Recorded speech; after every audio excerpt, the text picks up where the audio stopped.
And to close out the podcast, got another special treat for you guys as this solo edition of the Onside Kick kind of rolls on post Mark Weber, post Sean being on. Had Matt on in the last segment. Thank you again for Matt for being on the podcast. And now I bring in another patron to the Onside Kick, Pat calling in from Illinois. And Pat, before I get into what you're going to talk about, how are you doing today? I'm good. The heat wave is finally over. We're done with all of that bullshit 100-degree weather, and I'm finally glad to be back on the Onside Kick. Thanks for having me. Is it over for sure, though? Because, like, when I was looking at the weather on Sunday, it was like, oh, we get a tease, and then it's going right back up into the 90s. Well, where I am, it's basically over. Like, It's only been in the 70s. Like, if you look at the weather, it'll say, for the last week, it said like 90 degrees, but feels like 105. We're done with that crap, which I'm very thankful of. I'm just glad I can work outside and not worry about sweating my butt off anymore. So it's over for me. And as I just pulled up these trusty iPhones we've got now, Chicago, the highest we're going to see is about an 85, 86. But you know what? Everyone listening to this is going to be like, guys, what are you talking about? Because we are recording this a week early. You guys are seeing this the week of the 31st, end of the month. We're recording this on the 23rd right now, kind of ahead of schedule. And what we're going to take a dive into is, before we dive into it, make sure if you want to be like Pat, check out patreon.com/Most Valuable Podcast. In the description, gold tier members can join the podcast and talk about whatever it is you would like to talk about. And we're going to take a look at the NFC North with Pat being a Bears guy, myself being a Vikings guy. We've talked about, I know Mark and I talked about Aaron Rodgers at length during the Packers preview. We're going to look at which quarterback in the NFC North is under the most pressure. And I'm going to put you basically right under the gun right away, Pat, because I was going to come into this saying, well, there's kind of two quarterbacks that really don't have a lot of pressure. And I was going to say Matt Stafford's probably at the bottom. Mitch Trubisky is also another one that probably doesn't have a lot of pressure. However, you are on the contrary to that. I'm going to kick it off to you. And why do you think Mitch Trubisky is under the most pressure out of these quarterbacks in the NFC North? So right now, why I think Mitch Trubisky has the most pressure is because where he is on a team that has as much talent as the Bears, as a coaching staff that knows how to utilize him as the Bears. It's really up to him to help elevate the Bears to where they got to, getting farther than they got last year. So last year they got to the wild card, they got to the first round, lost on that double doink, and we'll always hear about that for the rest of days. But Trubisky actually played well in that game, and he led them on a drive that should have won on the game, but didn't. But now it's up to him this year, because everyone was talking about last year about the Bears defense carried that team. Trubisky was more of like a game manager who would have, sometimes he would have great moments, sometimes he would have terrible moments. But everyone is projecting this year for the Bears defense, like, okay, they're going to take a lot of steps back because they're not going to be this takeaway machine. They're not going to get to the quarterback maybe as much as they did because offenses are going to adjust to them. So a lot of that pressure is now going to fall on Trubisky to say, hey, like, the defense is still going to be great, still going to be dominant, but it's not going to be as dominant as they were in 2018. We need you to step it up and play with more consistency, learn how to actually carry a team when the defense is not having its best day. And that was something that Trubisky just struggled with last year because there were so many games where he looked all right and he looked like the future is bright, but then there were a lot of games that he just did not look good and looked awful against other teams. So it's up to him to have I think he's under the most pressure because he can be really what makes or breaks this Bears team, who has a lot of what I would probably safely say Super Bowl or NFC Championship game or bust expectations this season. Yeah, and the thing that I kind of think about is, I know that Mark and I had talked about this, I think, on the Bears preview, is the only reason, because each quarterback, I think, has their own, obviously, situation that they're dealing with.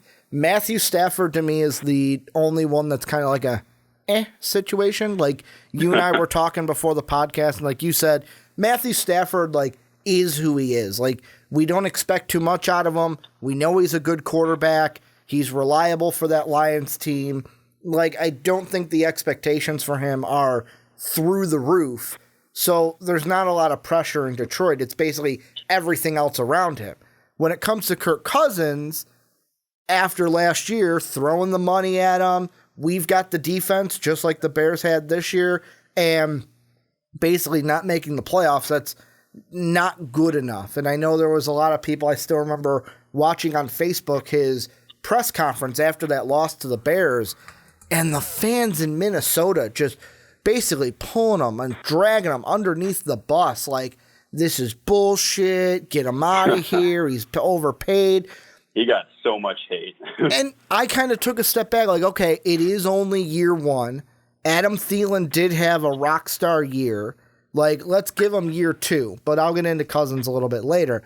Then there's Aaron Rodgers with the whole fiasco of kicking the coach out of town, getting a coach that many people think that is going to be the, hey, Aaron Rodgers is now the seniority in that offense and can kind of do his audibles and not have to worry about the coach saying, hey, why are you audibling out of my plays?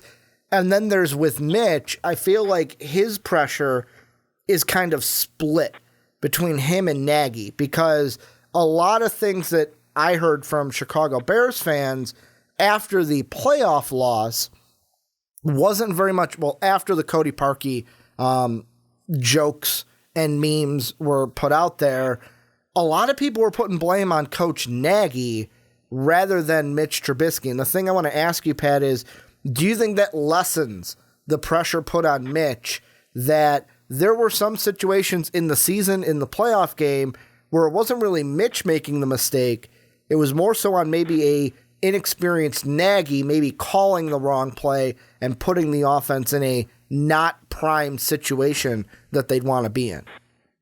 I sort of agree with that. I think that really came to fruition the first game of the season when the Bears had that 20-0 lead over the Packers, and Nagy in the second half, his play calling was, I think a lot of Bears fans were really frustrated that he seemed to be like too quote unquote cute, as Mark Webber would say. Mm-hmm. And he wouldn't like run the ball with Jordan Howard. He would try to throw a lot of screens that weren't working. And to be honest, I think there were still snippets of that throughout the season, but although Nagy himself has been very honest in saying that, like, hey, this is who I am as a play caller. Like, I'm going to get better because I haven't called plays a lot of my career, but I'm still going to be doing these certain things. And Nagy went 12-4 this year as a head coach. So I think he does get a lot more leeway because he did help that team offensively become more creative and get touchdowns out of areas that they really shouldn't have gotten touchdowns or wouldn't have gotten them in the past. So I think the pressure is on him to, like, because he's been talking a lot and hyping up his quarterback, saying like, oh, Mitch is in like the 300 level of his offense now that he's had a chance to grasp it, now that he's had a chance to like study it for another off season, not have to adjust to another offensive system. But to me, that puts more pressure on Mitch because, like, hey, your coach is hyping you up. He's saying like you've mastered it. Your teammates are hyping you up, saying like you're a big leader on this team. You're about to have a breakout year. Vegas is putting odds on you to have an MVP season, which I think is kind of ridiculous. But that also showcases the pressure of like, hey, these guys are really talking you up. They're believing in you. Like, you need to take that step forward if this team is going to move on. So I think it's still a little bit more on Trubisky rather than Nagy. Yeah, and that's kind of interesting. Like the part that you said where when you get the coach talking you up, when you get the players talking you up, when you get the kind of Vegas backing of like, hey, we're going to have this basically be a bet where we're not going to lose money if it happens. I think it's also with kind of Mitch of the reason why we might think that he's under a lot of pressure is, like you said, this team was not expected to be anywhere as good as they were a year ago, where I remember coming into the season, I had them, 4 wins? Then the Khalil Mack trade happens, and I'm like, okay, I'll give them 2 wins, where Mark bumped them up a little bit more, said they were a playoff team. In the preseason, I was like, well, that's you being a fan. Like, I understand playoff team, but they are a better team. No one expected the Bears to be the top of the NFC North before last season. No one expected them to be, honestly, going into that Philly game, it was really, in my mind, could this team, like, I was already overlooking the Eagles and like, okay, could this team compete with the Rams? Could they compete with the Saints, to where that is going to add a little bit of pressure, at least, to Trubisky. But to me, the quarterback, and I'm kind of flip-flop, like, I want to flip-flop here, but I don't, because there's two in my mind that you could say that have the most pressure, and I think I'm going to lean towards Aaron Rodgers, but there's Kirk Cousins and Aaron Rodgers, and I almost wanted to say Kirk because the coach is established, the offensive weapons are established, the defense is established. Really, the only questions are you and the health of our young running back. And there was a part of me that wanted to steer into that lane and be like, Kirk Cousins is under the most pressure because we should have the most ready team to make a push at a Super Bowl. But I think I'm going to swerve and go the other way and say Aaron Rodgers. And the reason why I am saying Aaron Rodgers is because of 2 bullet points. Number one, depending on how you see it, Aaron Rodgers and Mike McCarthy were battling heads, and whether it was Aaron pushing him out or the ownership saying, well, one of them has to go, Mike McCarthy lost that battle, and Aaron Rodgers is still there. So really, in one way or another, Aaron Rodgers was responsible for the firing of Mike McCarthy in my mind. Number two is something that I know Dave brings up all the time when talking about Aaron Rodgers, is that he was the one that the Packers moved on from. Like, they said, you know what, we're going to go to Aaron Rodgers away from the Hall of Famer Brett Favre after he retired and said he wanted to come back. And they were like, no, we're moving on. And Dave always says it's funny how when you look at their careers, they're kind of the same, where Aaron Rodgers is a really good quarterback, going to be a Hall of Famer when he retires, but how many Super Bowl wins does Aaron Rodgers have? The same exact Super Bowl wins as Brett Favre. And also, early on in his career with the Packers, ton of success, has kind of teetered off as of late. That's why, to me, I'm going to kind of go with the Aaron Rodgers is under the most pressure of, all right, Mike McCarthy is gone. Your team has not been, they've been good, but haven't been the greatest. I know that 2017 was bad because you weren't playing and you were injured. But to me, he's the one, because this Packer team with Aaron Rodgers should be one of the teams that people in the preseason are saying they are going to be the top of the NFC North, because they arguably have the second best quarterback in the league under center for them each and every week. What do you think about that? The Aaron Rodgers maybe having more pressure than Mitch. See, I struggled with this a lot when evaluating Rodgers, because I was trying to take into account his injuries from 2017 and his knee injury that he suffered the first week of this season. Mm-hmm. And seeing how he played this season, I couldn't tell if it was a combination. I couldn't tell which factor made him struggle this season to throw only 25 touchdowns and lead his team to the record that he did. Was his injury hampering him? Was the Mike McCarthy play calling just so stale that it was asking just way too much of Rodgers at too many different times? Or was his team just full of young players that, other than Devontae Adams, just weren't utilized correctly or just didn't produce as much as they were expected to? Mm-hmm. And so for me, with bringing in Matt LaFleur and getting rid of McCarthy, I feel that the pressure is more on LaFleur rather than Rodgers, because we know who Rodgers is as a quarterback. We know he can make throws that really no quarterback can make in this league, other than like possibly a couple. So to me, the pressure is more on his head coach to help Rodgers in a system that shows like, hey, I don't need you to be this Superman on every single play like McCarthy was telling you to do. You don't have to make impossible throws to help this team. You can make all those throws, but you can make some more that can help us get down the field and get key conversions and key yards picking up to help us. So to me, Rodgers, I know who he is as a quarterback. I know he's going to go down as one of the best to play this game. We know what kind of player he is. But can his head coach help him utilize him in a system that doesn't ask so much of him, so much of the time, and utilize the players around him like Aaron Jones, who is his running back, who people argued wasn't as used last season, and to not have to rely on Devontae Adams, but develop the wide receivers around him. much better. And also, I would also say that defense is probably going to play a big role in that, because it's been pointed out so many times, like, the reason Rodgers has always struggled in the postseason is if his defense allows 20 or more less points, Rodgers has never lost a postseason game. Mm-hmm. But if they give up 20 or more, the record is completely lopsided. So to me, it's more on the overall team and the coach and not as much on Aaron Rodgers. Yeah, and I think the thing that also plays into, because the reason why I almost said Kirk was exactly what you were talking about with LaFleur. We're being, all right, there's going to be pressure on Matt LaFleur because this is his first time being that head coach. And of course, when you've got to deal with an ego, I'm just going to say an ego like Aaron Rodgers, that's not easy when it's your first head coaching job. He's got a tough one for him.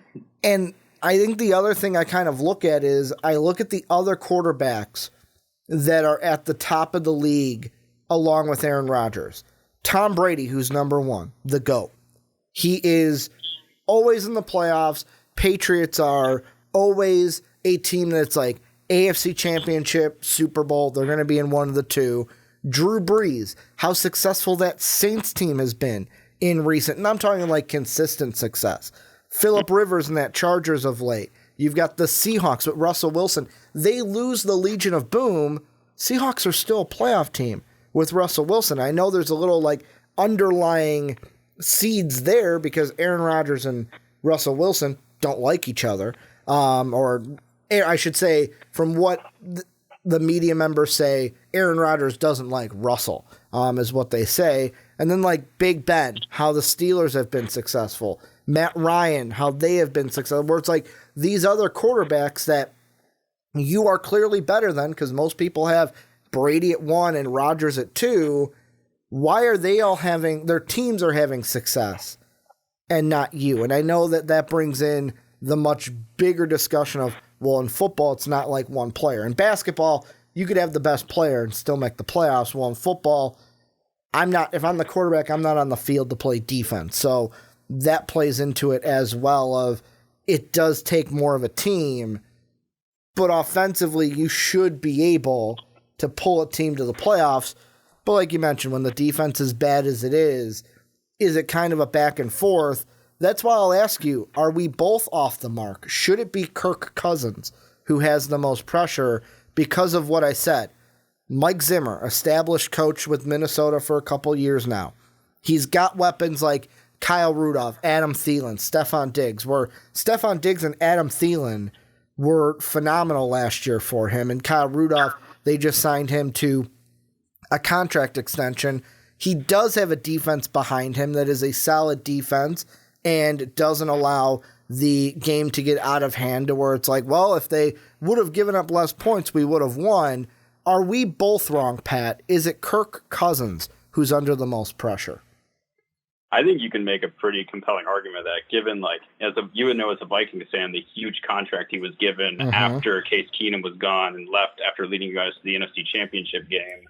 And because you don't pay someone 3 years, $80 million guaranteed to not make the playoffs, which is what he did his first season. The only little bit of the slack I give on Cousins a little bit, even though statistically he had a good season, but didn't beat teams with winning records as much as he should have, and just didn't play consistently well throughout the season, is I didn't know how much of that was his fault, the shoddy offensive line, or the offensive coordinator, John DeFilippo, just maybe not doing a good job of calling plays for that offense and maybe not utilizing Dalvin Cook as much as he should have used during that season, which I did think after Kevin Stefanski took over, I did think the play calling improved, but Cousins just, especially in that last game of the season against the Bears, just didn't execute. And we still have that image of him and Thielen arguing on the sideline, which I'm sure that image alone leaves a lot of people like, yeah, he's under the most pressure, because the last image we have of him is him arguing with what you could argue is his most productive receiver about routes, and them like having a little meltdown on the sidelines, and then they lose that game and they don't make the playoffs. So for me, I think it could be wrong because Cousins is probably he's kind of achieved that kind of level of, he's the quarterback that gets paid a lot of money, puts up nice numbers, but can't win big games and can't lead his team far in the playoffs. So that alone, you can argue that he is under the most pressure to kind of shed that label of that he's this overpaid quarterback who puts up statistically nice numbers, but when it comes down to it, can't lead his team in games and can't lead his team far in the playoffs. So you could definitely argue that him as a quarterback is under the most pressure just to shed that label of being an overpaid player who doesn't deserve all that money given where he led his team last season. Well, and that's the thing where I'm going to sound like a Kirk Cousins apologist, because there's a big part of me that's like, hey, it was year one. How many things in life do you expect to be great right away, but then they're not? The expectations were through the roof because the Vikings with Case Keenum were 13-3. We had the Minnesota Miracle, which shot up expectations even more. And a lot of us thought that, hey, you know what? If we would have played a better game against the Eagles, there's a possibility we should have been in the Super Bowl against the Patriots. And I kind of feel like all that put Kirk up to expectations he was not going to fulfill in year one. Because, yes, they had the gel together, the receivers with him, but also Kirk Cousins plays the most prime position in football. And there's a part of me that at this point after year one, yes, he did get overpaid, but what did you expect the Vikings to do? Say, hey, Kirk Cousins has never won anything. He hasn't beaten a playoff team. You know what? We're not going to sign him. We're going to go somewhere else. It's like, no, the Vikings were almost forced into that move because they needed a big name to be their quarterback, and he was the one that was there. And I feel like in year two, this is where we gauge the Kirk Cousins train, where at each of the other quarterbacks that you and I have mentioned, Mitch has had it to where he's been in the league 2 years, and usually that third year is where you want to see that big jump from your quarterback, especially with the year that they saw last year, kind of putting some gasoline under that fire. Then you got Aaron Rodgers. He's been in the league since what? I'm going to look at his stats really quick. He started 2008, so drafted in 05, didn't play until 08 was the starter for that Green Bay team. He's been established with Green Bay for a while, to where with Minnesota, Kirk Cousins, I feel like it's this year. If this year is bad, then it's like, okay, he's got the most pressure coming into 2020 if the Vikings don't make the playoffs. But that's where I kind of sit with it. And I know that that's going to come off as, well, Ricky, you're kind of a Kirk Cousins apologist because it wasn't a great year and this Vikings team should have made the playoffs. And I agree. A bad tie against Green Bay and then a bad game against the Bears to end the season, win either of those games, and we are in the playoffs in 2018, I should say, 2018-2019 season. Do you think, Pat, I will ask you, being the non-Viking fan in the room, is it kind of sounding like I'm a Kirk Cousins apologist and why I didn't veer into that lane and went with Aaron Rodgers? Very slightly apologist, because I think when people look at when people look at Kirk Cousins, you know, they see a veteran quarterback and they immediately expect of like there's going to be some growing pains. But as a veteran quarterback who has gone through coordinators in Washington and head coaches and has been able to adjust to those systems, I think it's not out of realm to expect him to come into Minnesota.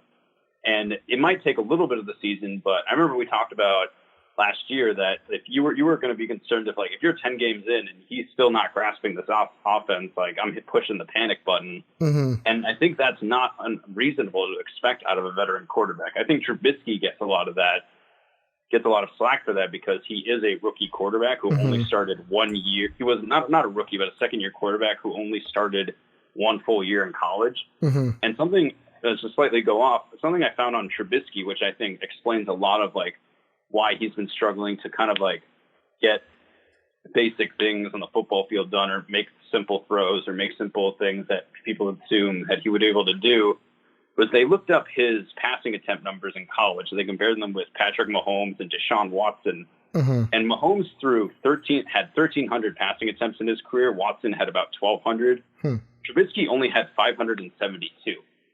So that's almost triple and double the amount of lefty attempts that Mahomes and Watson did. So you can see that he just did not have the type of reps that you'd expect a college quarterback to come out, because he was a very unique situation. But Kirk Cousins, he's been in the league for so many years that you'd expect him to come in and be able to kind of grasp that offense a lot quicker than he actually did. And they did have O-line issues, and Kirk Cousins, as pointed out, is not a guy who can scramble out of the pocket and make throws easily, kind of like Case Keenum did. But you'd expected him to more adjust to it, I think, than he possibly did. So slight apologist on that part, but I think every fan is an apologist for their quarterback if they're struggling. Now, I definitely am as a Trubisky fan. The last thing I will ask you is the guy that neither of us said, where we didn't even, I brought him up at the beginning, and I just want to, give him his fair due, because Lions fans, you guys are a part of this division, although we make fun of your team endlessly for 0-16 and never being really relevant in the division. But Matthew Stafford, should there be I don't want to say pressure, because yes, there should be pressure on everybody to win in the NFL, but should there be a substantial amount of pressure on Matthew Stafford based on just because of what the Lions have been, especially under, Matt Patricia only 1 year, 6-10. Is that another reason why we're kind of you know what? You don't have any pressure, because it doesn't matter that you haven't made the playoffs till 2016. It doesn't matter that in the Jim Caldwell era since 2014, you only made the playoffs twice and lost in the wild card round. Is it because we're still waiting for Patricia to build this team that we're kind of Matthew Stafford, you get a pass. We're not going to put any pressure on you because we just don't expect anything out of the Lions year in and year out? I think that, especially after last year, you're kind of looking at Stafford just as himself and go well, what else can he really show us? What has he done to show that he kind of deserves that pressure? He has a new head coach, but Patricia's a defensive-minded head coach. And last year was probably one of his worst statistical seasons that he's had. So at this point, you're kind of well, what do we expect from Matthew Stafford? I'm he kind of is who he is at this point. He's 31 years old. He's gotten better in some aspects, but hasn't improved in other aspects since being the number one pick out of Georgia. So at this point, you're kind of just well, you can game plan for him, and if he can execute it, it'll be great. But what else should we really expect out of Stafford at this point? To me, he's kind of like the Jay Cutler-esque right now. You can game plan for him, but you can't. The expectation that he's going to get better or he should be able to carry this team again, that's kind of out the window at this point. I just don't have any really faith in Matthew Stafford to improve or surprise anybody. Maybe the Lions team as a whole can surprise because they did get a lot better this offseason. Mm-hmm. But what should we reasonably expect out of Matthew Stafford at this point? Because to me, it's not much. That's why he's number 4. That's why I wrote LOL Stafford at the bottom of my list. Well, with me, when it comes to Stafford, it's almost in the past few years, it's well, what do you want him to do? Or you look at last year and it's yes, the yards were down. Yes, the touchdowns were down, but his interceptions were around the same, 10 to 11. His touchdown to interceptions went up, but that's because he had 7 less touchdowns than he had the year before. And I look at it. Hasn't had a reliable tight end, especially didn't last year. That's why they went out and got T.J. Hockenson in the draft. You look at the wide receivers, and it's when they traded Golden Tate, that was almost well, Stafford, you got Kenny Galladay, and I know that Detroit fans are going to tell me Kenny Galladay is good. Yes, he's good, but he's not, to me, he's not yet what you wanted from that number 1 wide receiver. Hopefully he gets better this year. You've got Marvin Jones at number 2. Danny Amendola, are we expecting anything? Well, is he going to stay healthy? That's the first thing. Are we going to expect anything from that? The running back situation, Kerryon Johnson being so young, I feel like this team is a mix of especially offensively, young or molding into their position, which I know we don't get this in the NFL, Pat, but I kind of have a feeling that I wouldn't be surprised if in 2 seasons, so after the 2020 season, not that Detroit takes the potential out that they have in Stafford's contract, but if we start seeing, okay, Stafford's going into being 33 years old for the 2021 season, who's going to trade for him? And who is the Lions going to try to dump Stafford on? Because I feel like this team, the timeline of the team and the timeline of Matthew Stafford are off. And that's the main thing with Matthew Stafford, where it's like, we're not going to have, I don't put pressure on him because that is the MO that I'm kind of at right now, is that, yeah, he's an older quarterback and this team is younger. Sooner or later, it's going to be like, well, we're not anywhere, like in 2 years, we're not anywhere to be competing. Let's trade him, try to get draft capital for him so that we can get younger, better players through the draft. Am I crazy for throwing out that take? No, you're not crazy, because Stafford is who he is at this point. He's a guy who can put up decent numbers, but in the same kind of vein as Cousins, can't, at the very end of games, they can't come through when it means the most. Mm-hmm. And I know Detroit fans will go on about he's had a lot of offensive coordinators. He's had a few head coaches. He hasn't had the best weapons. I'm like, well, at this point, what are you supposed to do with the weapons around Stafford and bank on that running game? Calvin Johnson's gone. Golden Tate is gone. You don't really have that many weapons around him at this point. And what else can you really expect from Matthew Stafford? He's done what he's done so far, which has been respectable, but how much more can you hype up a guy who's kind of which I feel he's teetering off a little bit, where he's just who he is. He's not going to, I really don't see him getting that much better at this point. And mm-hmm. You can argue that his new Darrell Bevell is going to come in and help out that offense.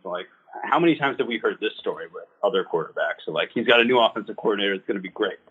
And then it just goes it just happens how it usually did. So at this point, I really don't expect much out of Matthew Stafford. They could surprise them as a team as a whole, mm-hmm. but I wouldn't bank a lot of that on Matthew Stafford at this point. So sorry, Lions fans, but I'm not sorry, because I'm glad that your team sucks now. Yeah, and for me, it's just I really do wonder what it's going to be like in the future with Stafford, with where this team is at now, and then basically his contract, because he's 31 now. By the end of his contract, if he goes all the way through, it'll be 34, 35. They have that potential out between 32 and 33. It'll just be interesting to be if they say, hey, we're going to stick with the older quarterback, or if, hey, this team is younger, we're going to go younger too and move away from the older quarterback. And then what teams at the time will even want to trade for Stafford? What would the price be? Those are conversations for another time, but I could see Tennessee doing that, unless they got really that's sick good. Of Marcus Mariota. Especially if Mariota kind of I don't want to say falls off, because he's my horse in the race when it comes to him and Jameis. I will always root for Mariota because I want to be right and not wrong when Mark backed Mariota's Winston. Mariota's a better person than Jameis, so it's easy to root for Mariota. It's easy to root for Mariota, but I'll be honest, I can't stand Jameis ever since the college days. But any final thoughts from you before we put a nice bow on this segment in this podcast?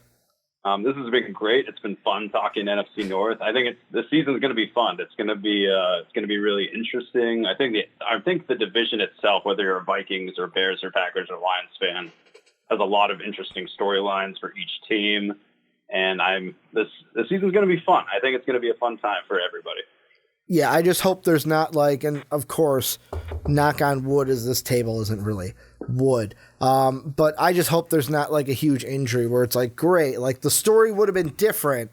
I want although I want the Vikings to win the Super Bowl every year, I want a 3-dog race where it's you know what? It's these three teams battling, and I would love to go back to what I thought it would be, a year ago, 2 years ago, when I was like, we're going to have three teams from this division in the playoffs. I think that would be special. Have like the Vikings at 3 or 4, maybe 1 or 2.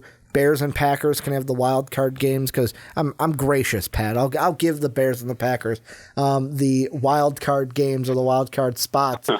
But I would love to have that for this year. Plus, I think all over the NFL, there's just going to be interesting storylines. The last thing I'll ask you before we wrap up, if you had to put your money on the craziest thing we're going to see from the Raiders' Hard Knocks, what do you think it's going to be? Brown and Gruden punching each other. Oh, God, I would...